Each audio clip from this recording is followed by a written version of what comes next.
morning, guys.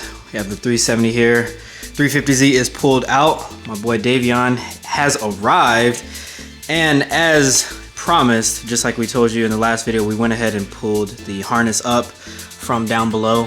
So now we are going to be cleaning up the mess that you guys saw in the last video and just kind of putting everything on those like Deutsch connectors that he mentioned in the last video. So he is going to explain kind of like what the game plan is. We're trying to like write down everything because while we fix everything, we want to make sure that the drive-by wire is working. So we're like, you know, writing down the wires that are coming from the drive-by wire. So all of that at the top would be all of those wires right there.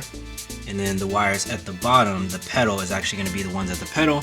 And then there's going to be another section for the ECU side. So there's like 3 sections. Kind of weird, but it'll make a little bit more sense once we finish. But yeah, this is kind of like the mess of stuff. So yeah, you see we have all these like loose wires. So everything should look a lot cleaner once we finish here. So essentially, like, you know, obviously we pulled the harness out and then we snipped everything off the pedals because you had it hardwired, so you couldn't connect it and pull, or disconnect it and pull it out. So what I'm gonna do is I'm adding Deutsch connectors, and I'm gonna extend most of the wires and I'm gonna run them up a little bit, and then I'm gonna have them to where they fan off like this, and then the connector will be somewhere over here. And then that way we could tuck it up into the dash and make everything clean.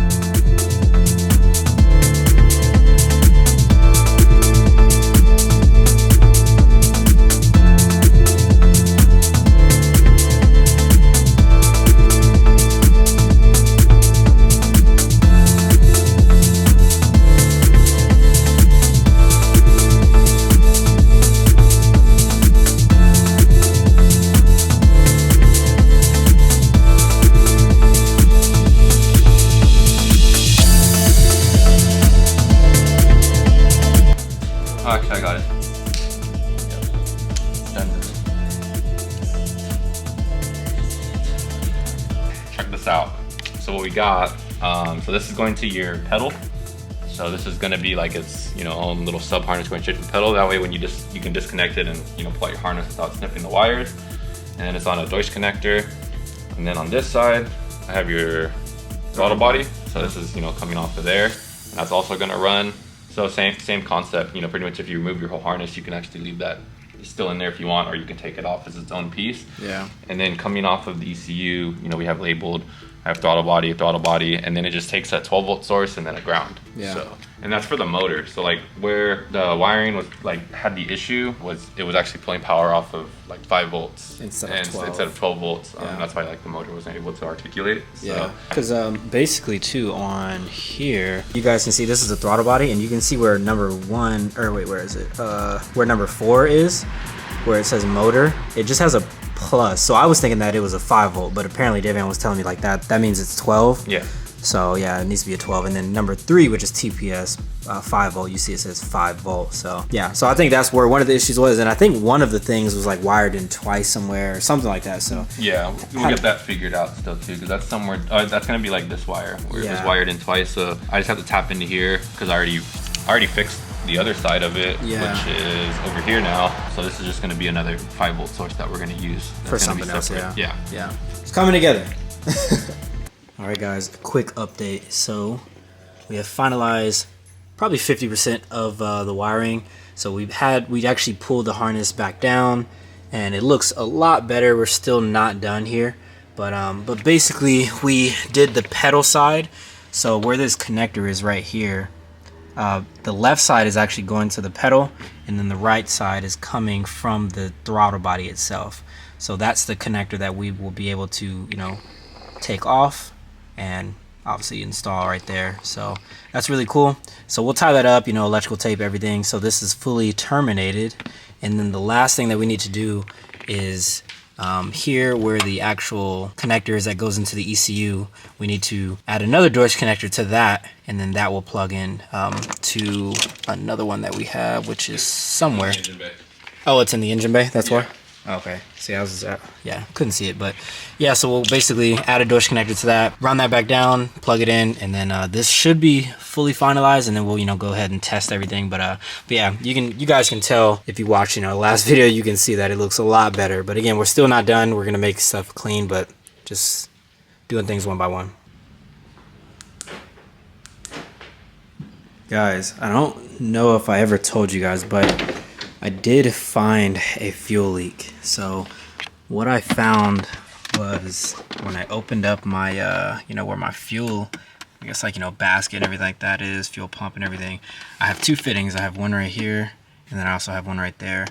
Fitting A is actually leaking, not from here as far as like it needs to be tightened here, but it's leaking from the actual fitting. So what I'm gonna do, I'm gonna try to tighten the fitting while it's in the car, because these hoses are really hard to get out. Hopefully that kind of solves that. I really don't want to have to do anything else, try to take the hose out. But better news though, you know, you guys know that this car did start, and as far as leaks, while we're on that topic, that was actually the only leak that this car had. So that's really good. You guys know that I completely took out this engine and had everything apart. You know, I had to put a new oil pump on there, water pump, everything, you know, everything, oil pan, the upper and lower oil pan, everything. So for that to be the only leak that this car has, and keep in mind guys, I made all of the fuel lines, so that is one of the fuel lines that was leaking. And yeah, I feel like that's really good for like a whole project. So I'm super proud of myself, and happy to say that that was the only leak. So let's see, you know, fingers crossed that we can fix it while it's in the car, and we'll go from there. All right guys, I have fixed, well, I'm not gonna say fixed, but went ahead and tightened the I actually took the fitting off and tightened it outside. Luckily I left some slack, so that made it easier. So now what I'm gonna do, I'm gonna go ahead and set the camera up real quick and try to prime it, see if it still leaks, and we'll go from there, man. I don't know. All right, now let's go ahead and prime this thing and see what happens, I guess. And it's still leaking. That's not good. Alright guys, I have successfully fixed the fuel leak. So what I actually ended up having to do, I had to take the fitting off right here, took it out, kind of yanked it up a little bit, and I actually had to end up recutting and like making a new thing, because basically with these PTFE fittings you can only use them one time, because there's like a metal little like union thing in the middle, and if that's once it's crushed, it's kind of like already, it's done, you know what I mean? So since it was leaking, I had to make a new connection. So it was a lot more work than I was anticipating, but if I cut on the car right now, you can see that we don't have any more leaks. So good news, a lot more work than I was anticipating, but hey man, it's done. So the car should have 0 leaks now. Okay guys, scratch everything I just said. So the last leak, the last leak that I have is actually coming from my turbo drain.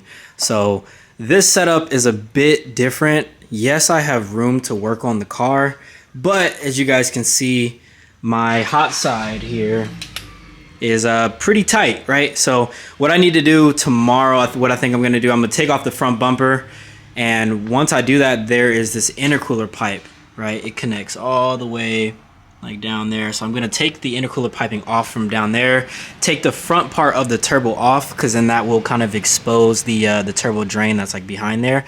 And basically, you know, just kind of address the situation. After that, man, we should be good to go. But yeah, I did let the car run for a little bit, and I saw some smoke coming from the top here.